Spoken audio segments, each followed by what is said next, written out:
Jean-Paul Angélibert est professeur de littérature comparée à l'université Bordeaux-Montaigne, auteur d'un essai sur J.M. Coetzee et d'ouvrages tels que Apocalypse sans royaume, politique des fictions de la catastrophe, 20e, 21e siècle, paru chez Classique Garnier. Mercredi 30 octobre 2019, Jean-Paul Angélibert était à la librairie Ombre Blanche pour présenter son ouvrage Fabuler la fin du monde, la puissance critique des fictions d'Apocalypse aux éditions La Découverte. Merci d'avoir patienté. On commence toujours un peu en retard parce qu'on donne le temps aussi aux retardataires d'arriver. Bon, voilà, nous sommes mercredi en pleine vacances, les universités sont fermées, les étudiants sont en train de travailler, Dieu sait où. J'espère en partie ici avec nous. Ce soir, Jean-Paul Angélibert, merci d'avoir fait le voyage. Vous n'êtes pas si loin, enfin, il n'y a pas de train, donc j'imagine que vous êtes venu en voiture. C'est pas très écologique, mais je suis venu en voiture. Oui. Bon, écoutez, vous avez fait la route. Pardon, regardez dessus. Là, ça marche, oui. Voilà, donc il y a dans les choix, dans l'ordre des livres qui servent à cet essai, il y a La route de Cormac McCarthy. Vous venez de la faire. Nous, finalement, c'est quand même une longue route et divers chemins que vous nous permettez d'emprunter. Et puis, d'une certaine façon, ils sont un peu sans fin. Alors, tout ça pour dire que la conversation que nous aurons et les propos que vous accepterez de tenir lors de cette heure et demie, 90 minutes ou voire 2 heures, nous avons le temps. Il n'y a pas de limite.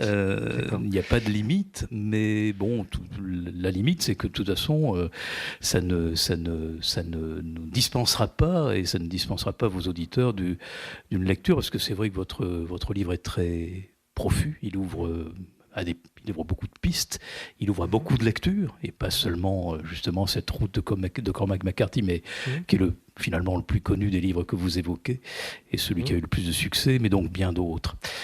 Voilà, donc Fabuler la fin du monde, ce livre poursuit un travail de recherche sur ce que vous appelez les fictions d'Apocalypse. Oui. Vous aviez déjà publié Politique des fictions de la fin du monde, chez Garnier en 2013, j'imagine, comme souvent chez Garnier, il s'agit peut-être d'une thèse remaniée ou... Non, c'était un travail bien postérieur, mais c'était le premier livre que je faisais sur ces fictions d'Apocalypse. Avec un corpus un petit peu différent de celui-là, mais on en parlera après si vous voulez. C'était le début d'un travail en fait. Ensuite, aux presses universitaires de Rennes, vous avez publié un collectif c'était un colloque ou c'était un livre collectif? Ça a été un programme de recherche qui a duré 4 ans, que j'ai mené avec des collègues de l'université de Bordeaux-Montaigne et de l'université de Poitiers, qui a donné lieu à plusieurs colloques, et il en est sorti 2 livres collectifs, un qui s'est intitulé Utopie et catastrophe, et le second, Apocalypse, une imagination politique. Voilà, 19e, 21e, donc une imagination politique. Déjà, vous voyez, on introduit des termes qui d'évidence vont se retrouver dans la conversation, imagination et politique.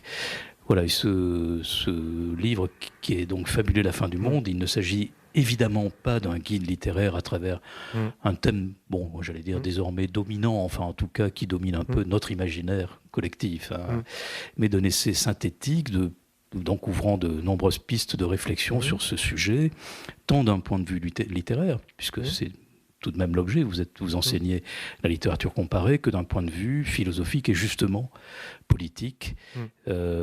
C'est d'évidence comment échapper à cette dimension politique quand il s'agit d'un tel sujet aussi sensible, urgent et individuel et collectif à la fois.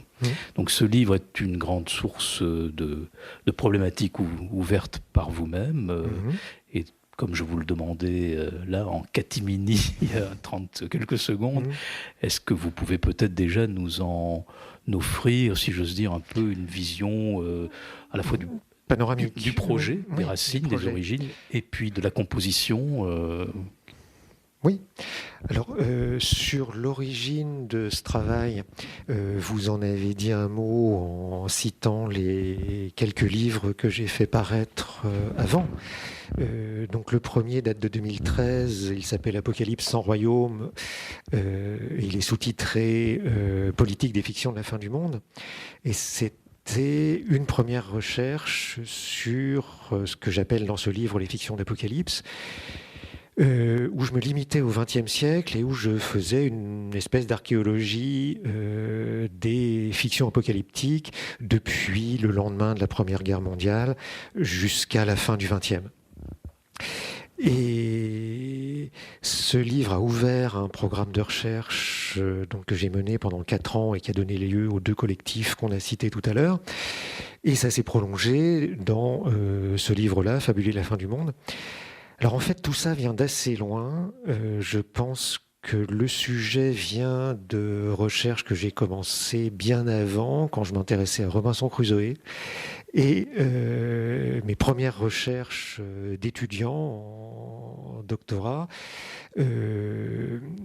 essayaient de cerner le mythe de Robinson, donc qui est né il y a 300 ans maintenant, à un moment de recomposition sociale très rapide. Et pour figurer la naissance de l'Angleterre moderne, Daniel Defoe va faire échouer un personnage sur une île déserte et lui faire reconstituer la société à partir de zéro. Bon, et au-delà de la thématique religieuse qui est celle de Robinson, il y a là une réflexion sur l'origine de la société, sur la façon dont la société se compose et sur le pouvoir aussi. Il y a toute une politique de Robinson qui se développe parce que Robinson, contrairement à ce qu'on croit quand on a un peu oublié le livre de Defoe, quand on ne l'a pas lu, ce qui est souvent le cas, n'est en fait pas toujours seul sur son île. Et même quand il est seul, d'ailleurs, symboliquement, il ne l'est pas tout à fait. Donc à partir de ce premier travail sur une allégorie de la naissance, de la composition et de la fragmentation de la société, j'en suis venu à me demander ce qui pouvait être l'équivalent aujourd'hui de ces fictions. Et j'ai vu que ce qui pouvait jouer le rôle des Robinsonades et des utopies pour nous, l'équivalent de ce qu'était pour les hommes et les femmes du XVIIIe siècle, les Robinsonades et les utopies, bien pour nous, c'était les fictions apocalyptiques. Parce que ce sont ces textes-là qui interrogent aujourd'hui la forme de la société, qui interrogent ce que c'est fondamentalement que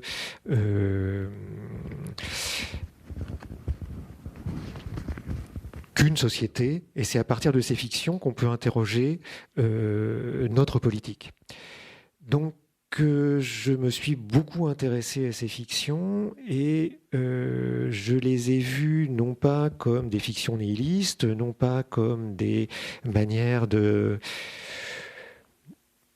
représenter la fin, mais aussi comme des interrogations sur les fondements de la politique et des interrogations sur ce qu'on peut reconstruire après la fin.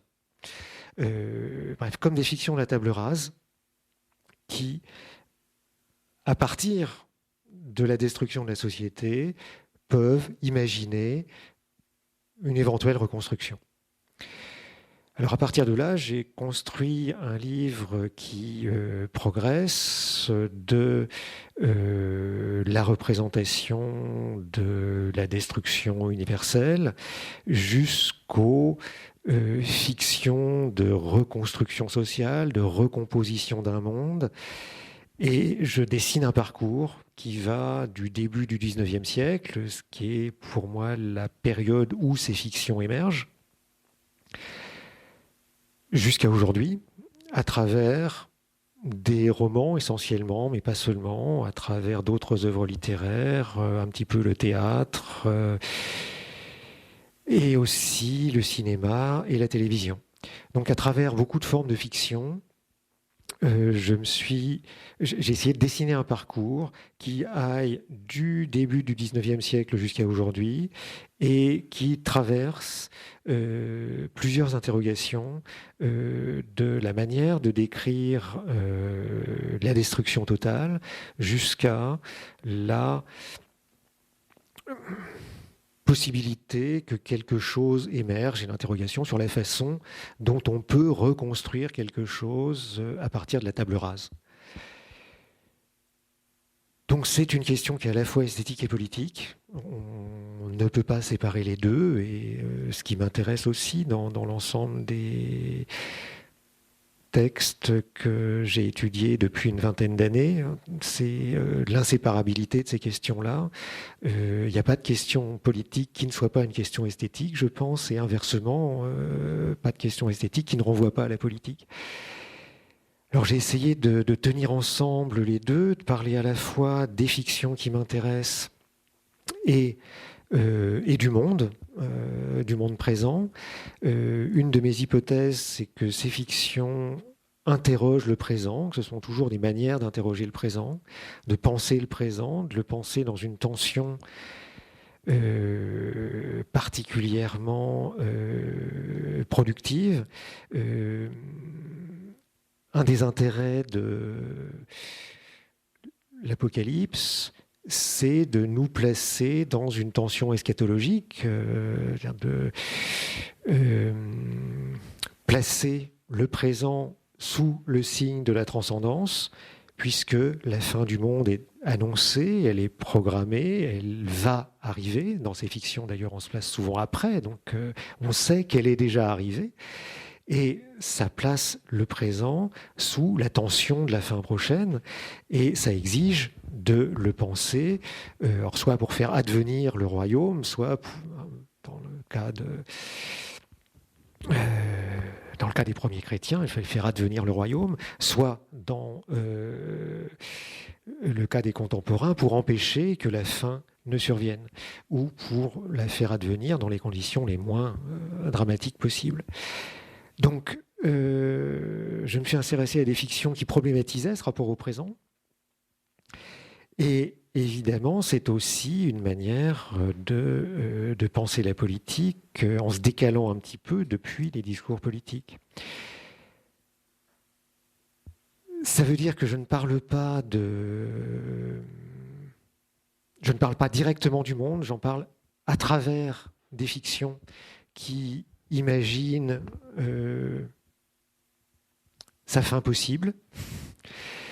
Et je me situe à un endroit tout à fait différent, même si par le moment on parle un petit peu de la même chose, je me situe à un endroit tout à fait différent des collapsologues et autres penseurs de l'effondrement.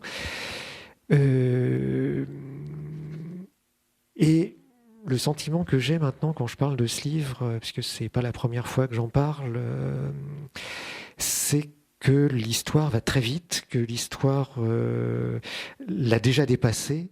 Ce livre est apparu il y a 2 mois et j'ai l'impression maintenant qu'il est déjà très vieux et qu'on parle déjà de l'effondrement d'une manière assez différente de celle qui avait cours au moment où je l'écrivais. Et je pense que si je devais le réécrire maintenant, il serait déjà très différent. Et c'est un sentiment assez troublant. 1 mois après la sortie de ce livre, celui d'Yves Cochet est sorti, Devant l'effondrement, qui rencontre un succès assez formidable.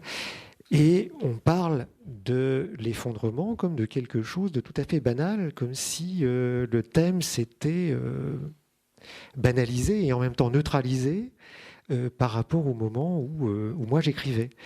Et ça va à une telle vitesse qu'on se demande vraiment comment écrire.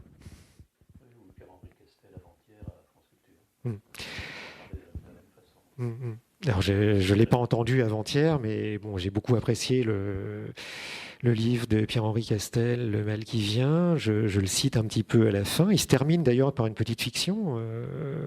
C'est sa concession aux fictions. Et je pense que mon livre est tout à fait en phase avec le sien. Bon, même si on aborde les choses à partir de points d'ancrage différents. Mon point d'ancrage, vraiment, ce sont les fictions, fiction littéraire, fiction télévisuelle, fiction filmique. Le sien est plus ancré dans la philosophie et la psychanalyse, mais je crois qu'on partage ce sentiment aussi d'un peu de d'effarement devant les discours sur l'effondrement qui sont en train de constituer un mythe sur lequel je m'interroge beaucoup. Voilà, bon, pour l'anecdote, quand j'ai écrit Apocalypse sans royaume en 2013, je le commençais en disant que le mot crise était dévalué et que le mot catastrophe avait pris sa place. Depuis, effondrement a pris la place de catastrophe, apocalypse prend la place d'effondrement, et puis je ne sais pas quel mot on pourra trouver après. Je ne sais pas si ces quelques mots présentent suffisamment le mouvement du livre.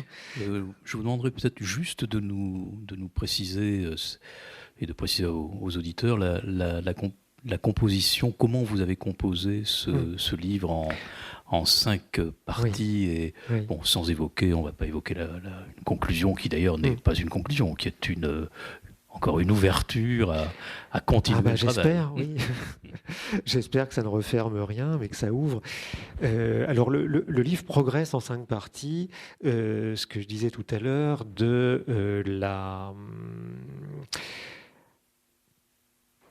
l'émergence de ces fictions au XIXe siècle, au début du XIXe siècle jusqu'à aujourd'hui, mais c'est une progression qui est assez faiblement chronologique, c'est surtout une progression thématique qui va de la représentation de la destruction universelle à l'ouverture utopique de ces fictions. Et le mouvement d'ensemble, c'est celui-là.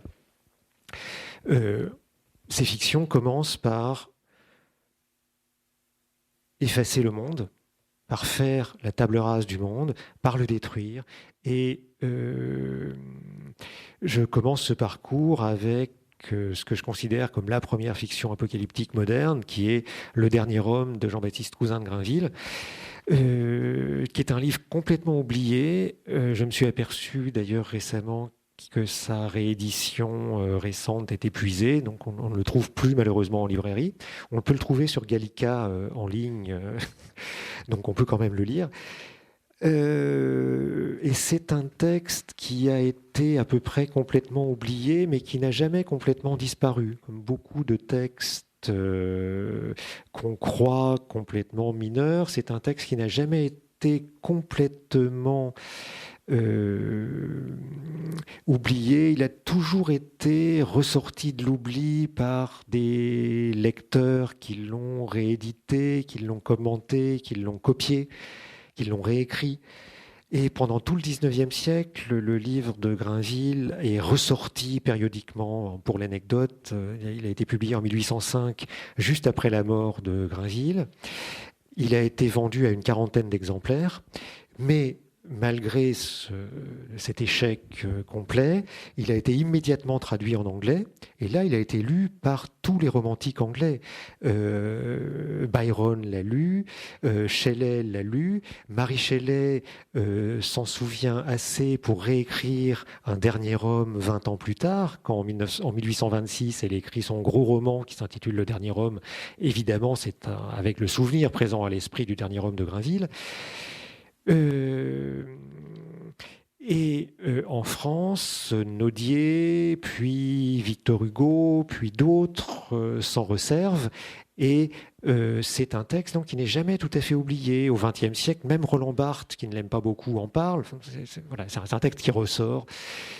Et je lui consacre un développement relativement long pour montrer que c'est la première fiction laïque de l'Anthropocène, puisque c'est au moment de la révolution industrielle, au moment de l'échec de la révolution aussi, dans les premières années du XIXe siècle, que Grainville retient des Lumières, finalement, un effort fantastique pour s'arroger une maîtrise technique complète du monde.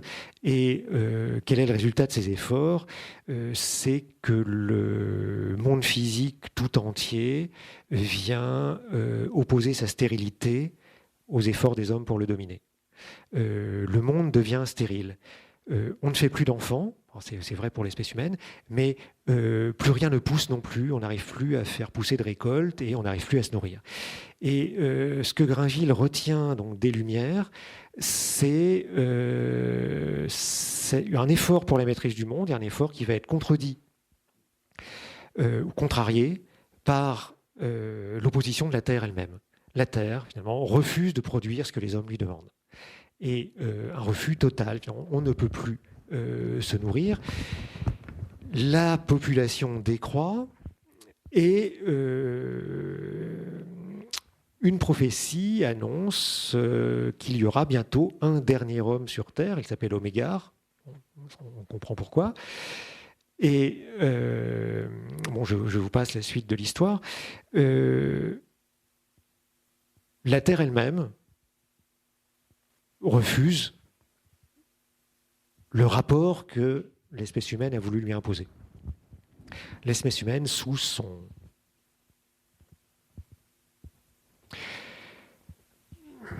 que les Lumières en ont fait, sous ce que les Lumières en font, c'est-à-dire une espèce prédatrice et qui impose un accaparement technique de la nature à une terre qui ne peut pas s'y prêter.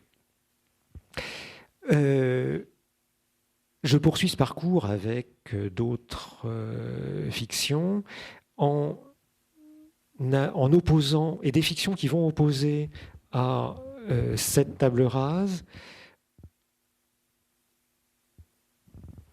ce que j'appelle l'énergie du désespoir, ou plutôt qui vont trouver dans cette table rase l'énergie du désespoir.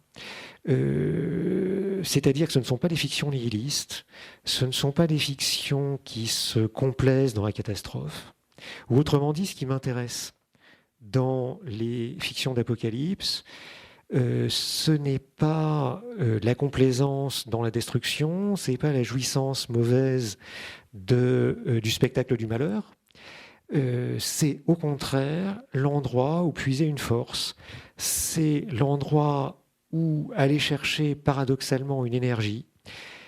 Et les fictions qui m'intéressent sont des fictions qui vont chercher dans le néant la puissance de tirer l'énergie de reconstruire.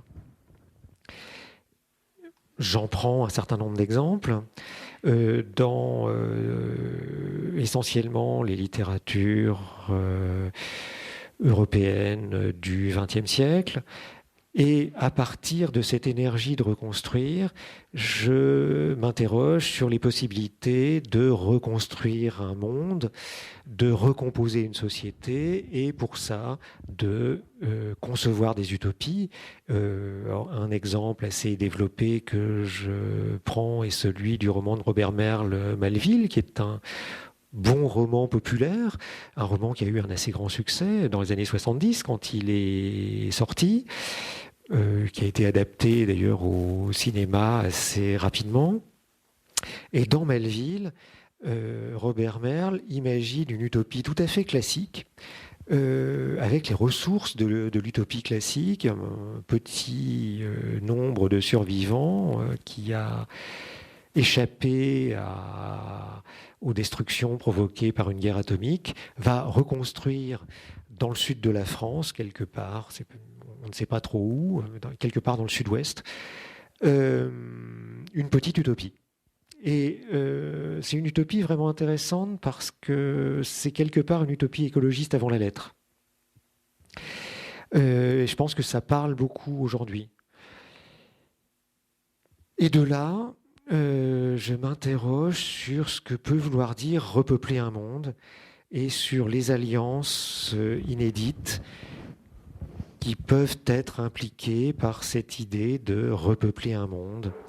Et je sollicite quelques autres œuvres. Alors, une qui est très à la mode aujourd'hui, c'est l'œuvre de Margaret Atwood, l'auteur de La Servante écarlate, dont les derniers romans, parce qu'elle est très très prolifique, dont les derniers romans se trouvent sur les tables ici. Ouais.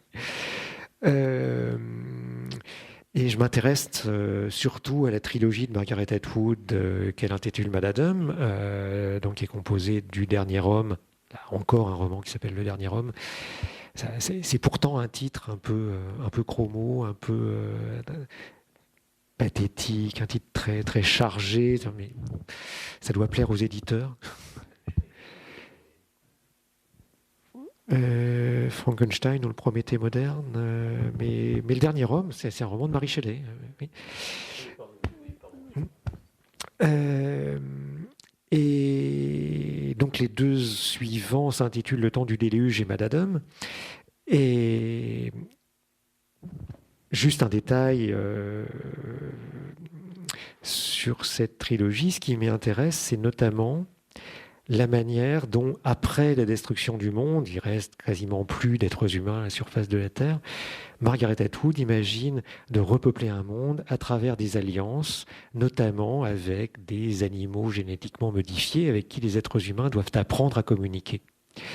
Alors c'est évidemment, on est dans le domaine de la fable, on n'est pas du tout dans un roman réaliste, mais ce que cette fable dit, je crois que c'est tout à fait sérieux, c'est que la reconstruction, si reconstruction il y a, ne pourra se faire qu'en imaginant des alliances inédites, en imaginant des communications inédites, et à partir d'un abandon délibéré de l'anthropocentrisme.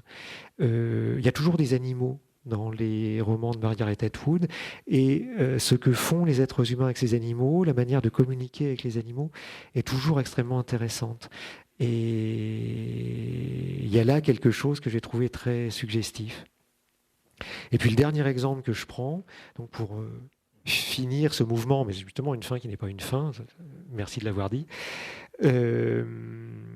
c'est celui de Ghost in the Shell, le film d'animation de Mamoru Oshii, qui a été réalisé en 1995 au Japon et qui a connu beaucoup de suites, même dans le cinéma en prise de vue réelle ces toutes dernières années. Parce que là, c'est un devenir cyborg de l'humanité qui est représenté, qui est à la fois un devenir machine et un devenir enfant. Et à travers ce devenir-là, il y a aussi quelque chose qui appartient évidemment à la fable, là aussi. C'est quelque chose de très important qui est indiqué, la manière dont on ne pourra pas recomposer un monde sans imaginer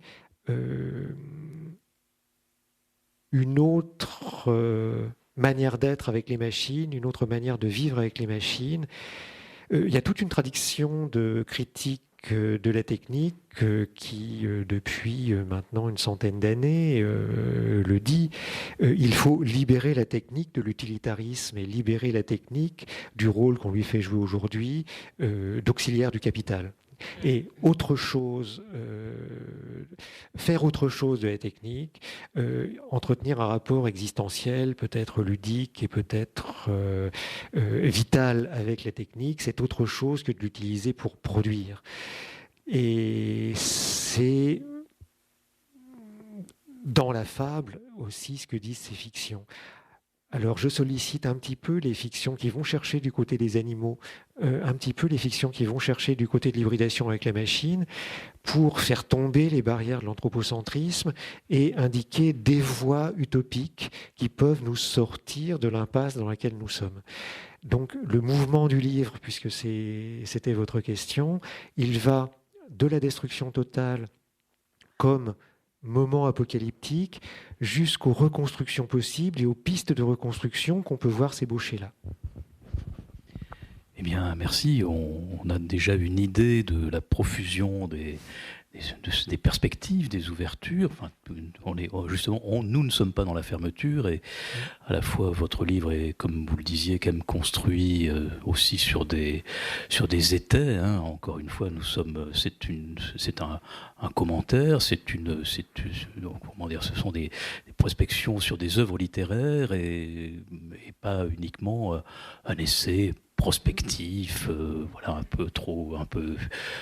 presque, j'allais dire, trop philosophique. Donc nous sommes sur une élaboration, une production d'idées sur des choses déjà écrites. Oui. Comme disaient les romantiques allemands, il n'y a rien de plus sublime que les notes sur les notes et les commentaires sur les commentaires. Oui, mais c'est bien. Alors, oui, ce que j'essaye de faire, en 2 mots, c'est de travailler sur une littérature qui parle du présent, mais toujours de travailler sur des textes. Donc, conjoindre l'analyse précise des textes à une analyse politique qui essaye de repérer ce que ces textes disent de notre contemporanéité. Imagination, politique, présent, oui. Je crois que ce sont des choses que nous allons peut-être entrevoir dans cette conversation. Je vais peut-être reprendre rapidement l'ordre de vos propositions et peut-être commencer par dans le chapitre 2, affirmation du négatif. Bon, j'ai envie de retenir la référence à Michel Deguy et à ce livre L'énergie du désespoir, et je vais lire un court extrait de ce chapitre concernant cette référence à un essai de Michel Deguy, peut-être pour vous entendre sur une idée que ce livre suggère. Voilà, parmi les nombreuses propositions de l'essai de Michel Deguy, on peut, dites-vous, en retenir 3 qui permettent d'articuler désespoir, énergie et poétique. On est au début du livre. La première de ces propositions établit l'absence de transcendance de notre monde technique. Une menace apocalyptique existe dans la réalité et elle est due aux hommes eux-mêmes. Ça, vous insistez beaucoup là-dessus. Ce qui place l'humanité en bord d'abîme. Les hommes sont seuls et par conséquent, rien ne saurait les sauver d'eux-mêmes. Une deuxième proposition en déduit qu'il n'y a rien à sauver, ni utopie à construire, mais que ce désespoir exige un rebond vers un impossible, et vous venez de dire que c'était un peu l'objet de votre parcours, enfin, du parcours de ce livre. La troisième suggère que cet impossible s'identifie à la littérature elle-même. L'art ne sauve peut-être rien, mais il n'y a pas de rebond sans lui. Voilà, et j'aimerais que vous repreniez ce que vous venez de dire à partir de cette affirmation, parce qu'elle est quand même... Il y a 3 affirmations lourdes, là, lourdes de conséquences et un petit peu complexes aussi. Alors, il y a un bord d'abîme. Alors, Michel Deguy est... un poète tout à fait concerné par l'écologie, et quand il écrit ça dans un texte qui est plus tout à fait récent, qui a une 20aine d'années,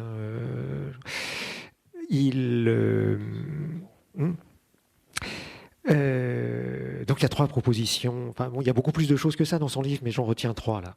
Il y a cette idée, donc on est en bord d'abîme et que la catastrophe écologique, elle est là, qu'on en est nous-mêmes les auteurs, et qu'il n'y a pas d'autres responsables que nous.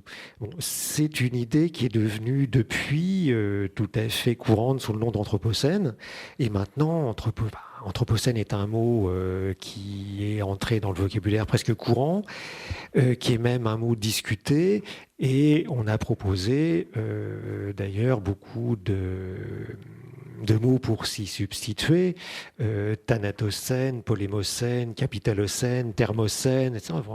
Dans le livre de Bonneuil et Fresso, l'événement anthropocène, il y a toute une liste de synonymes possibles qui insistent sur le fait que parmi les 7 milliards et demi d'humains qui sont autant d'anthropoi, tous ne sont pas également responsables de l'anthropocène. Donc anthropocène est un mot un petit peu facile qui met tout le monde dans le même ensemble, alors que bien évidemment les Indiens d'Amazonie sont beaucoup moins responsables que les Nord-Américains des émissions de CO2.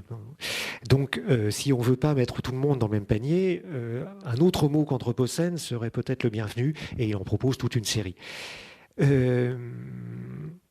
Donc, une des propositions de Michel Deguy à laquelle je souscris complètement et qui est un des points de départ de ce livre, c'est cette idée que nous sommes en bord d'abîme, et là on parle du monde réel, et que des êtres humains pas tous, mais un certain nombre d'êtres humains qu'on peut désigner. Les synonymes d'anthropocène proposés par certains auteurs, dont Bonneuil et Fresso, sont là pour ça. Donc un certain nombre d'êtres humains qu'on peut désigner sont les responsables de cet apocalypse. Deuxièmement, si le monde est en bord d'abîme et que nous en sommes les coupables, eh bien, il n'y a rien à sauver. C'est une proposition déjà plus paradoxale, mais on ne s'en sortirait pas si on essayait de sauver quelque chose de ça. Il n'y a rien à sauver. C'est-à-dire que si on regarde ce tableau en essayant, avec un regard nostalgique, de sauver quelque chose du monde qu'on connaît, rien ne sera possible. On ne s'en sortira pas et on va s'enfoncer dans cet apocalypse. C'est une idée que je crois corroborée par un certain nombre de fictions que j'étudie dans ce livre. L'exemple le plus simple pour en parler dans une conversation comme celle-ci, c'est La Route. Alors, un certain nombre d'entre vous connaissent peut-être le roman de Cormac McCarthy, ou au moins son adaptation au cinéma, qui n'est pas un excellent film, mais qui suit d'assez près le roman, en tout cas le scénario du roman. Une des choses très importantes du roman de McCarthy, c'est que le père accompagne son fils vers le sud, son fils qui a 10 ans, c'est-à-dire que son fils est né au moment même de la catastrophe qui a détruit la Terre et qui a pratiquement anéanti l'humanité. Le fils est né au moment de la catastrophe, il ne connaît rien de ce qui a existé avant. Donc le fils n'est en rien comptable de ce qui a existé avant. Et j'avais commencé ma phrase en disant quelque chose qui est très important, c'est que le père, je continue ma phrase à ce moment-là, le père dit bien à son fils qu'il n'y a rien à regretter, qu'il ne faut surtout pas regarder le passé avec nostalgie, et il lui dit que le jour où il rêvera du passé et que ce rêve le rendra heureux, à ce moment-là, ce sera très dangereux. À ce moment-là, il aura presque déjà perdu. Quand il rêvera du passé avec nostalgie, il sera déjà trop tard. Il ne faut surtout pas avoir la nostalgie du passé, parce que le passé, c'est justement ce qui nous a menés là. Or, le père, un peu plus tard, rêve du passé et se réveille en larmes. Et peu de temps après, il meurt. Et il ne dit rien de ce rêve à son fils, mais son fils se retrouve à ce moment-là seul en charge de l'humanité et de l'avenir. Mais ce qui sauvera peut-être son fils, c'est que lui n'a jamais rêvé du passé. Et là, le roman est absolument clair. Toute nostalgie du passé ne peut que handicaper l'avenir, voire l'empêcher complètement. Donc, il n'y a rien à sauver. La seule chose à faire, dit De Guy, mais c'est effectivement un saut presque inconcevable, c'est un rebond vers un impossible. Qu'est-ce que c'est que cet impossible ? Tout le livre tend à en faire l'équivalent de la poésie. Il n'y a pas d'utopie à construire au sens de l'utopie classique. Bon. Et là, il y a toute la difficulté de se représenter ce que ça peut être. Il n'y a pas d'utopie à construire au sens où on représentait des utopies depuis Thomas More jusqu'au XIXe siècle. Il n'y a pas de cité idéale à imaginer. Il ne faut surtout pas faire ça sur le mode qui a été celui de la pensée politique jusqu'au XIXe siècle. Mais alors, que construire ? Ce que j'essaye de montrer dans ce livre, c'est de concevoir ces rebonds utopiques à travers des alliances inédites, à travers le renoncement à l'utilitarisme, à travers le renoncement à l'anthropocentrisme, à travers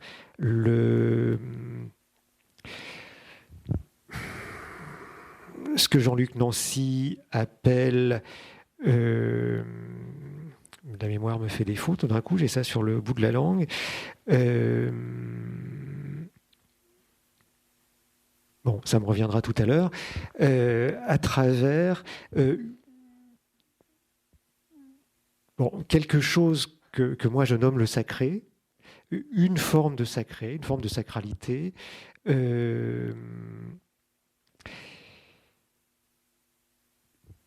qui va se présenter comme une alternative à toutes les solutions que la modernité a proposées. C'est ce qu'on va trouver dans les fictions que j'étudie dans la deuxième moitié du livre, hein, dans les 2 dernières parties notamment. C'est ce qui s'approche le plus de constructions concrètes qu'on pourrait identifier à ce rebond vers un impossible.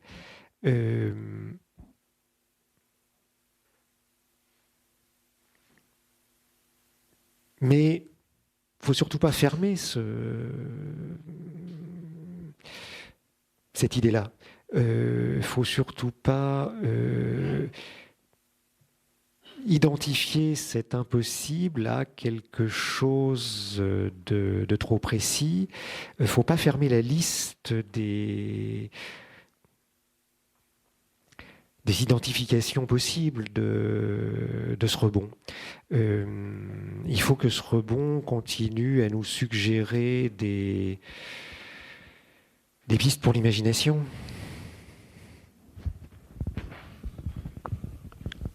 Merci pour le rebond. Vous allez voir, vous allez retrouver votre... Vous allez compléter très vite votre mémoire. Alors, on avance, on continue d'avancer dans votre livre, mais bon, on continue, on a laissé beaucoup de choses sur le côté, hein, et je le redis. Dans le chapitre 3, vous posez cette question, aujourd'hui, qu'on sait fondamentale, du présentisme. Hein, oui. Voilà, alors d'abord, vous l'avez un peu évoqué tout à l'heure, oui, en disant, j'ai l'impression que mon livre est d'une certaine manière, il est déjà presque, enfin non pas dépassé, mais je sens qu'il y a ça va tellement vite. Voilà. On n'est même plus dans du présentisme, on est sûrement allé au-delà maintenant. Alors je ne vais pas vous demander d'évoquer la question de la vitesse, qui fait l'objet de nombreux débats et de nombreuses recherches. On est en pleine accélération. Philosophie, mais vous avez le droit de rebondir là-dessus. Oui. En tout cas, ce présentisme, il est sûrement, vous le dites, une des causes de la production de ces fictions d'apocalypse, lesquelles pourraient aussi permettre d'y échapper, justement. Oui. Peut-être, il y a un effet un peu paradoxal. Oui. Alors, je vais me permettre de prendre là aussi 2 extraits courts de votre livre et de mon chapitre 3. Alors d'abord, le tout début, comme une ouverture, et une belle ouverture, d'ailleurs une forme de lumière, hein, qui... Peut-on concevoir une promesse qui échappe aux illusions du progrès, c'est-à-dire d'une conscience et d'une maîtrise toujours plus grande de ce qui nous arrive? Paradoxalement, c'est bien ce que font les fictions d'apocalypse. Et puis, un peu plus loin, l'apocalypse immanente, vous nous direz de quoi il s'agit, a le mérite de nous extraire du régime d'historicité que François Hartog a appelé présentisme, où le passé ne nous guide plus dans l'action et où le futur se dissout dans l'idée qu'il n'y a pas d'alternative et que nous sommes condamnés à vivre dans le monde où nous vivons. Voilà, donc j'aimerais que vous nous explicitiez un peu cela. Alors le présentisme d'abord, peut-être. Voilà, allons-y. C'est une notion... méta-historique que François Hartog a proposé pour qualifier ce qu'il appelle notre régime d'historicité. Alors pour lui, chaque époque connaît son propre régime d'historicité, c'est-à-dire sa propre manière de penser l'histoire. À l'âge classique, l'histoire était maîtresse de vie et maîtresse d'action. L'histoire nous apprenait comment les hommes du passé avaient affronté leurs propres difficultés et donnaient modèle pour que nous affrontions les nôtres. Dans un régime d'historicité globalement tourné vers le passé, l'histoire était porteuse de leçons et nous apprenait à affronter notre présent grâce à ce qu'elle nous apprenait.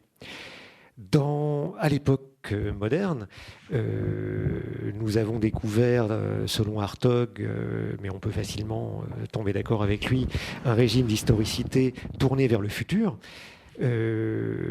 C'était le régime de l'âge du progrès, où toute l'action était orientée vers l'avenir en fonction de projets, en fonction d'attentes, et c'était l'horizon d'attente que nous nous donnions qui orientait notre action. Et puis, dit-il, avec l'effondrement du mur de Berlin, la fin du communisme et la disparition totale des horizons révolutionnaires, et puis de tout horizon de développement capitaliste de l'autre côté du rideau de fer, nous serions entrés dans un régime qu'il appelle présentiste, c'est-à-dire que l'histoire n'est plus ce qui nous apprend à nous orienter dans le présent parce que la boussole du passé n'existe plus. Ça fait longtemps d'ailleurs qu'elle a disparu. Mais il n'existe plus non plus de manière de s'orienter en fonction du futur parce que le futur lui aussi a disparu. Il n'y a plus d'horizon, d'attente qui nous permettent d'agir en fonction d'un projet solidement ancré dans une perspective d'avenir. Bref, il n'y a plus de passé, il n'y a plus d'avenir, il ne reste plus que le présent, il ne reste plus que la pointe du présent sur laquelle nous nous tenons. Et le passé n'existe plus que sous la forme de la commémoration, et le futur n'existe plus que sous la forme de la crainte. Bref, l'Apocalypse, elle vient exactement nous révéler ça, ou plutôt c'est les discours apocalyptiques. Peut-être que l'effondrement d'ailleurs est un symptôme de ça. Il n'y a plus de leçons à tirer du passé, mais il n'y a plus non plus de projection possible dans l'avenir. Donc quand il n'y a plus de projection possible dans l'avenir, eh bien, tout s'effondre, et on n'a plus qu'à penser que tout va disparaître demain. Peut-être que le mythe contemporain de l'effondrement, c'est ce mythe-là, le symptôme d'un présentisme absolu. Face à ça, que disent les fictions d'Apocalypse qui m'intéressent? Parce que, je précise qui m'intéressent parce qu'elles ne m'intéressent pas toutes. Il y a aussi des fictions nihilistes de l'Apocalypse qui ne restaurent aucun horizon d'attente. Ce que ces fictions nous disent, c'est que il faut peut-être la table rase, il faut peut-être le néant, pour qu'un rebond vers un impossible se manifeste, et justement à condition de ne pas le conceptualiser, à condition que ce soit un pur rebond, c'est-à-dire qu'il reste virtuel, qu'il reste informulé, et l'imagination de la catastrophe absolue peut peut-être nous guider vers un ferment d'utopie. C'est une manière de lutter contre le présentisme absolu dans lequel on est tombé en restaurant quelque chose qui soit un appel vers l'avenir. Mais un quelque chose qui n'a évidemment pas de figure stable, un quelque chose qui n'a pas de contenu doctrinal, qui existe sans concept, si vous voulez. Donc un quelque chose qui est ouvert. Donc voilà, comment peut-être faire pièce au présentisme, mais c'est une piste qui demande de rester dans un ouvert. Dans ce même chapitre, j'aurais souhaité que vous évoquiez la présence d'Antoine Volodine. Oui. C'est une... Antoine Volodine est sûrement d'abord l'un de nos tout meilleurs auteurs en langue française. Oui. Évidemment, on ne peut qu'être heureux de voir à la fois cette reconnaissance, et puis, quand je dis heureux, c'est un peu compliqué, parce que le terme de heureux lié à la littérature de Volodine, c'est un peu paradoxal. Mais voilà, donc d'abord, je vais repréciser quelques-uns des auteurs qui accompagnent votre travail. Antonio Saramago, Margaret Atwood, vous l'avez cité, Don DeLillo, vous n'en avez pas parlé, Robert Merle, vous en avez parlé, Cormac McCarthy. Mais bon, voilà, Antoine Volodine, et j'aurais... Vous le liez à un moment donné dans votre propos à Walter Benjamin, qui est finalement peut-être lui un des inspirateurs principaux de votre travail. Oui. Et notamment, je reprendrai, parce que finalement ce que vous disiez juste auparavant à propos de la route et du rêve, rêver le passé est probablement un signe de fin, parce que là vous citez Benjamin à propos d'ailleurs de Michelet, chaque époque rêve la suivante. Oui. Voilà. Est-ce que ce serait ça la véritable ouverture pour s'en tirer ? En même temps, nous... En même temps, nous avons beaucoup de mal à rêver la suivante, puisqu'on la rêve sous des couleurs d'effondrement, justement. Benjamin, je le cite un petit peu en pointillé parce que maintenant c'est une référence extrêmement commune et j'essaye plutôt de le citer moins. Mais Volodine, oui, beaucoup parce que, à la fois c'est toute sa manière de présenter l'histoire est tout à fait benjaminienne, ça c'est évident. Il y a les thèses sur l'histoire sont dans tout Volodine, elle les rit énormément. Et en même temps, Volodine est un des stylistes les plus accomplis de la prose française des 20 dernières années. C'est aussi un écrivain qui a un très grand sens de l'humour. Et peut-être que ce qui sauve, parce qu'on est quand même dans une forme de bonheur à lire Volodine, même si c'est paradoxal à dire, il y a un tel humour dans sa prose et dans toute sa prose qu'on ne peut pas lire ces fictions de catastrophes sans une certaine distance.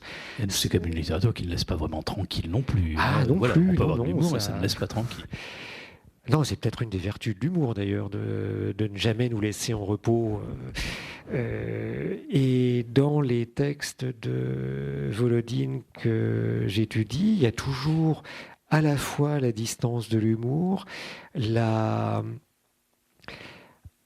malaise qui vient de la non-résolution de ces textes, parce que ça ne finit jamais. Ce ne sont pas des fables qui se terminent, elles ne sont jamais conclusives. Ces histoires embrayent toujours sur d'autres histoires, ne se terminent jamais, comme dans son dernier livre, le dernier livre signé Lutz Bassmann, dont les 35 chapitres se terminent chacun au milieu d'une phrase. Il faut que jamais ça ne se termine.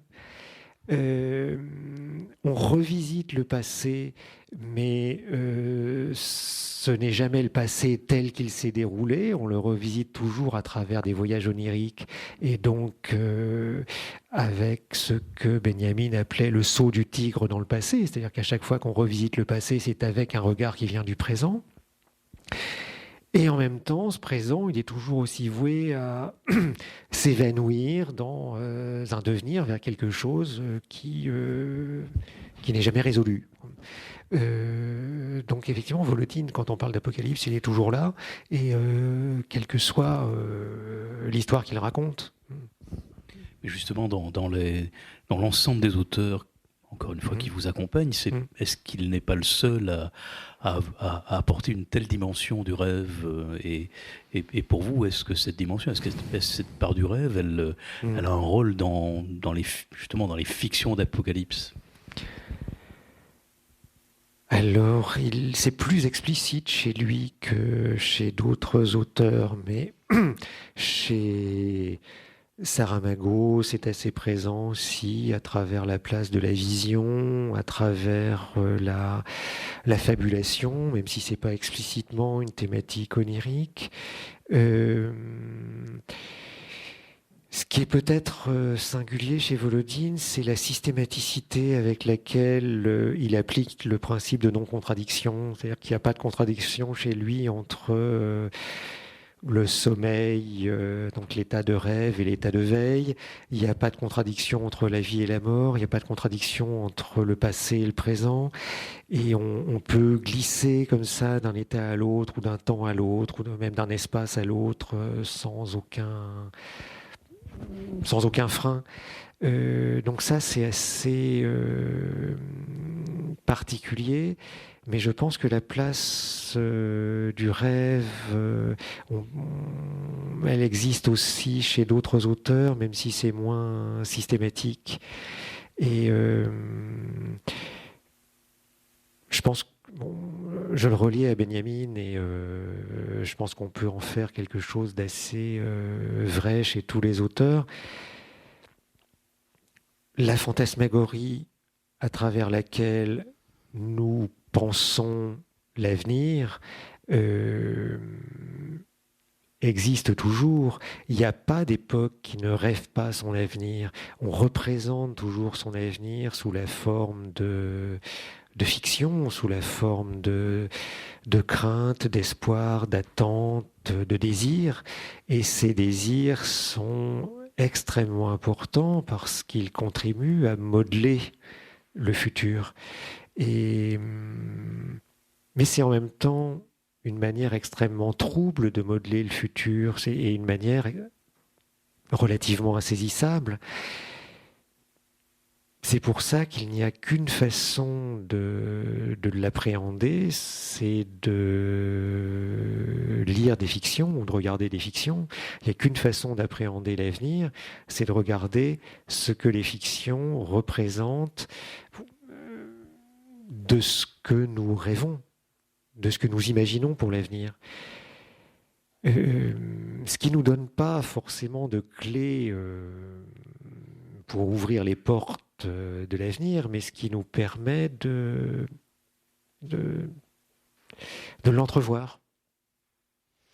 Peut-être on va juste finir sur Volodine, mais il est à la fois celui qui consacre une part notable à la question, enfin à cet usage de l'onirisme, mais il est aussi probablement le plus politique, parce que tout de même on ne peut pas lire Volodine sans la référence à l'ancien monde soviétique. Bien sûr, oui. Alors, justement, dans les fictions d'Apocalypse, quelle est justement cette dimension chez vous, pour vous, de cette histoire que vous évoquiez tout à l'heure à propos de Hartog et de la chute du mur? Oui. Ce qui me semble évident, c'est que l'Apocalypse vient se substituer aux espoirs révolutionnaires au moment où il n'est plus possible d'imaginer une révolution mondiale, au moment où le capitalisme s'impose comme le mode de domination unique, à partir du moment où il n'y a plus de possibilité de transformation politique radicale, où on est entré, selon les mots les mots qui se sont imposés en 1991 dans le nouvel ordre mondial, l'Apocalypse s'impose comme la seule manière de penser une alternative à ce nouvel ordre. À partir de là, un jeune écrivain comme Volodine, parce qu'il a à peine commencé à publier, en 89, il a commencé à publier ses premiers romans au milieu des années 80,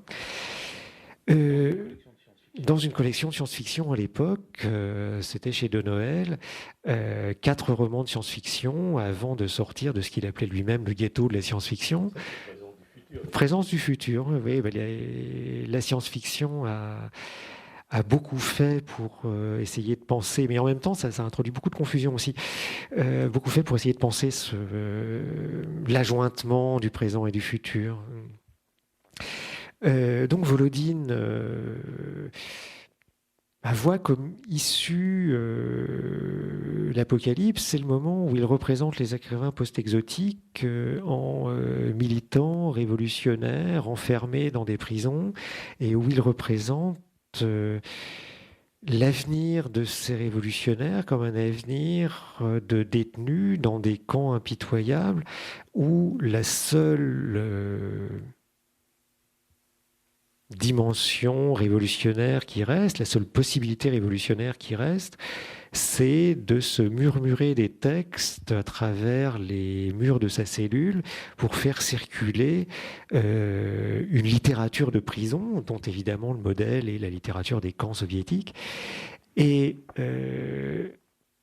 c'est sans doute l'écrivain qui aura représenté le plus systématiquement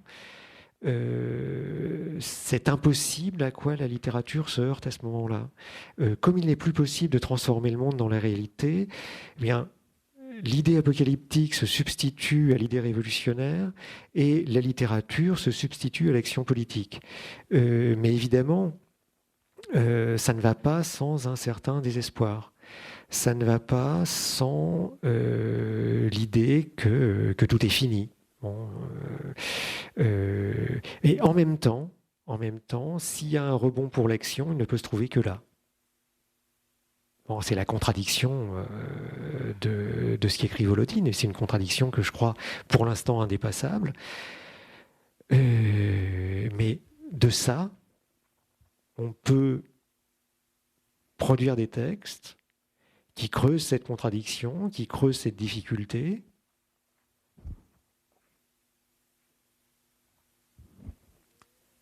Et qui permettent d'y rester.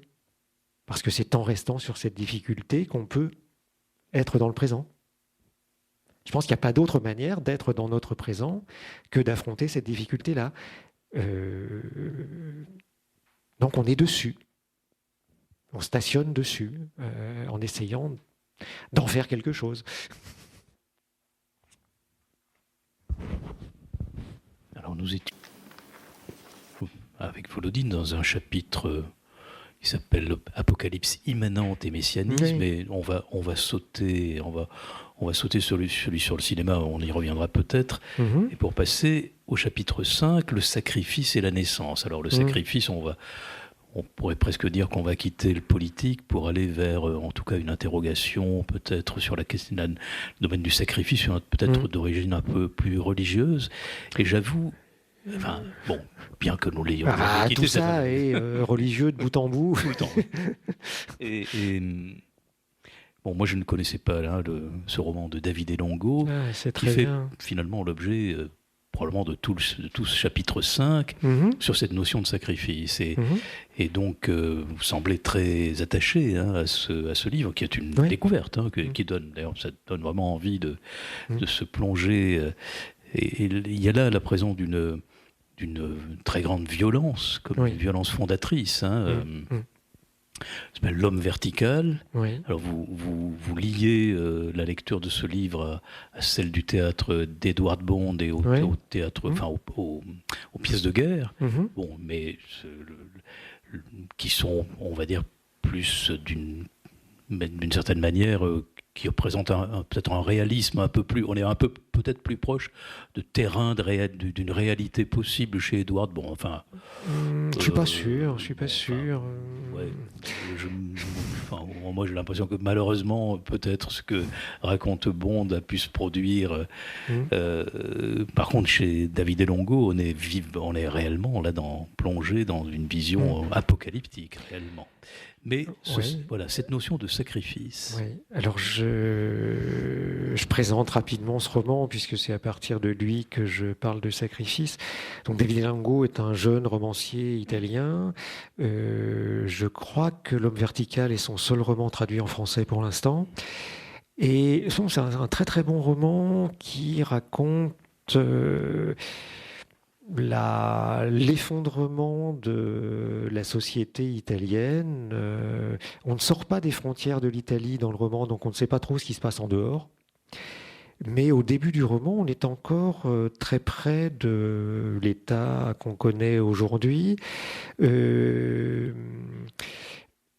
Mais très vite, toutes les institutions s'effondrent, les approvisionnements disparaissent, la société s'écroule, et on en revient à une société barbare, où chacun protège par la violence son petit territoire, et où des bandes vont piller les ressources des villages sédentaires qui se sont maintenus. Bon, on en revient à un état de société très antérieur à la constitution des États modernes, où des bandes nomades vivent de rapines en attaquant les villages sédentaires qui ont maintenu une forme de socialité qu'on peut encore facilement imaginer. Et puis au milieu de cette société qui est devenue extrêmement violente, un homme essaie de protéger sa fille adolescente. C'est un livre qui paye explicitement sa dette à la route. Davide Longo cite la route et dit ouvertement qu'il s'en est servi. Et cet homme et sa fille vont être capturés par une bande extrêmement cruelle, où le bon plaisir du chef fait office de loi. Et pour se libérer de cette bande, il va falloir que cet homme fasse le sacrifice de sa main. En en faisant ce sacrifice, en se coupant la main, il restaure une loi avec un grand L, et va faire apparaître comme arbitraire et ne tenant pas la prétendue loi qu'avait instaurée auparavant le chef de la bande. Ça va lui permettre de se libérer. Ce que je voulais tirer de cet épisode, c'était l'idée que dans des conditions barbares, le sacrifice est la seule manière de restaurer une loi, c'est-à-dire de restaurer les conditions d'une sociabilité normale. C'est aussi ce qui ressort des pièces de guerre de Bond, où le sacrifice, c'est-à-dire retourner la violence contre soi-même, est la seule manière de rompre un enchaînement infernal dans lequel la violence va s'exercer sans frein contre les autres. Montrer que la violence peut s'exercer contre soi-même et le montrer par l'exemple, c'est la seule manière dont les personnages dans ces fictions vont rompre le cycle de la violence. Puisque l'exercer une fois contre soi-même va permettre d'arrêter le cycle d'enchaînement des violences. Et c'est là qu'on sort d'un enchaînement barbare pour retrouver un état de société. Il y a une espèce d'anthropologie sauvage dans ces fictions, et c'est à partir de là qu'elles essaient de repenser le lien social. Ce que vous appelez un nouveau commencement. Et là, il y a de nouveaux commencements, et le roman de David Longo se termine, ça c'est très beau, sur une naissance. Mais comme d'ailleurs la Grande Paix, la dernière des pièces de guerre de Bond, qui se termine aussi sur l'arrivée d'enfants. La fille du héros de L'Homme Vertical met au monde un enfant. Ce sont les dernières pages du roman, et là quelque chose de nouveau peut commencer. Et là aussi on a quelque chose qui fait beaucoup penser à La Route, comme dans La Route, il y a l'idée que l'enfant qui naît après la catastrophe est la promesse d'un nouveau monde.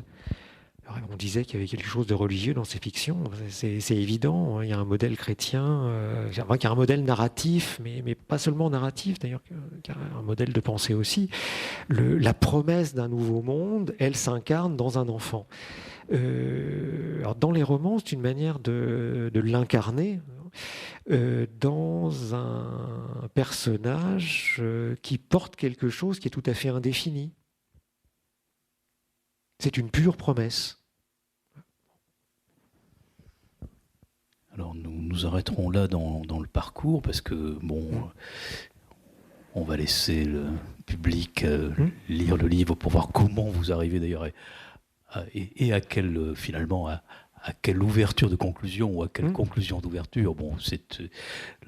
Parce qu'il finalement vous arrivez à conclure quelque chose, mais qui est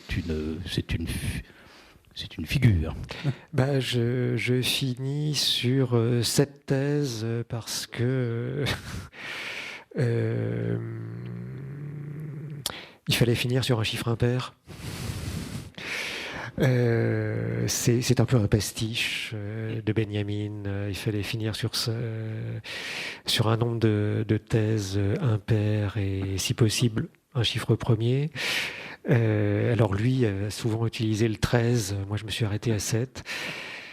Mais c'est une façon d'ouvrir. C'est une façon de refuser la synthèse. Voilà, refuser la synthèse, absolument.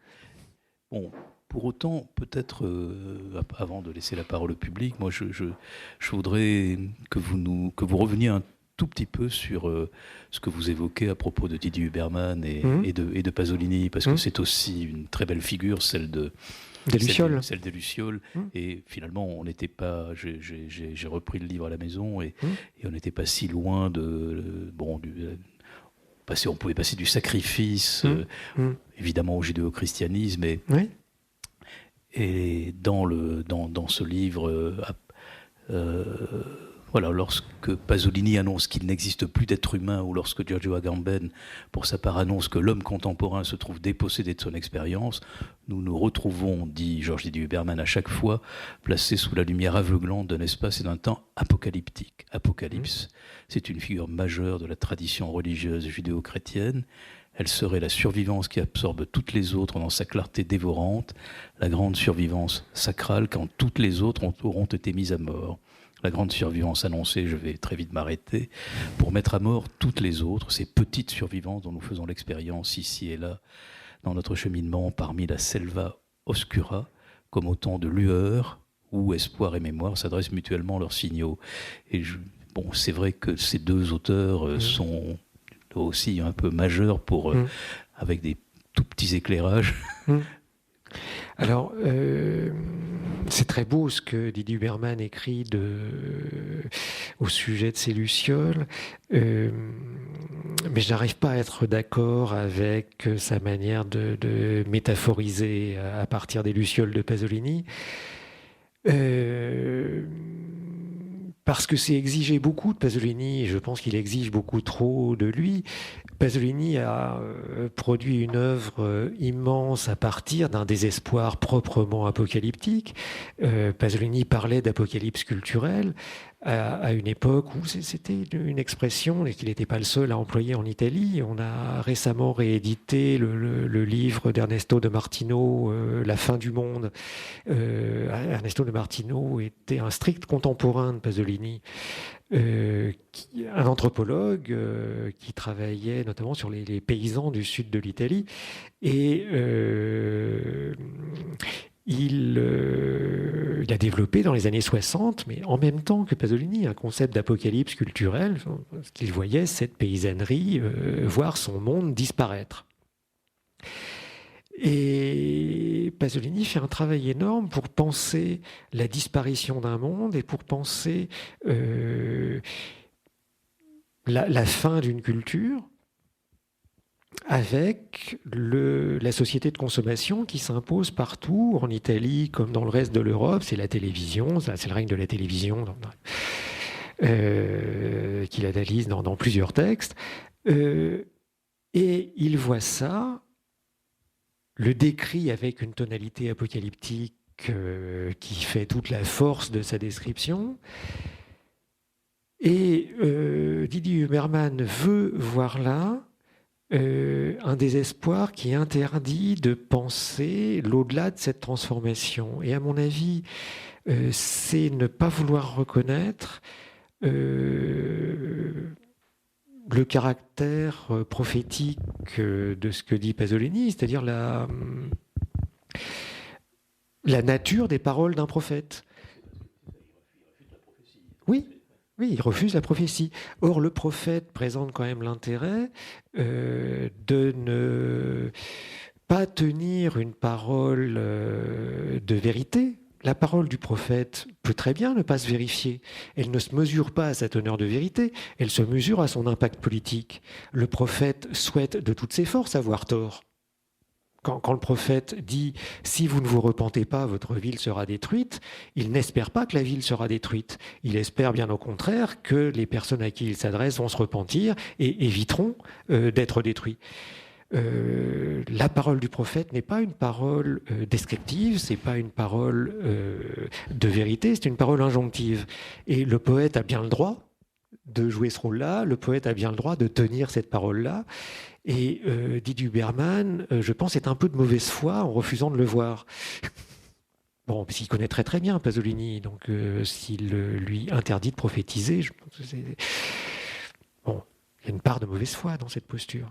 Bon, après, à la disparition des lucioles, il préfère opposer une survivance des lucioles. C'est une façon de prendre le contre-pied d'une prophétie et de donner un peu d'espoir, peut-être. Fabuler la fin du monde, qui est une première ouverture. Il y aura... Continuer sur j'espère qu'il y en aura d'autres. Voilà, donc la suite. Ouais. Merci beaucoup. Merci à vous. Gélibert, merci.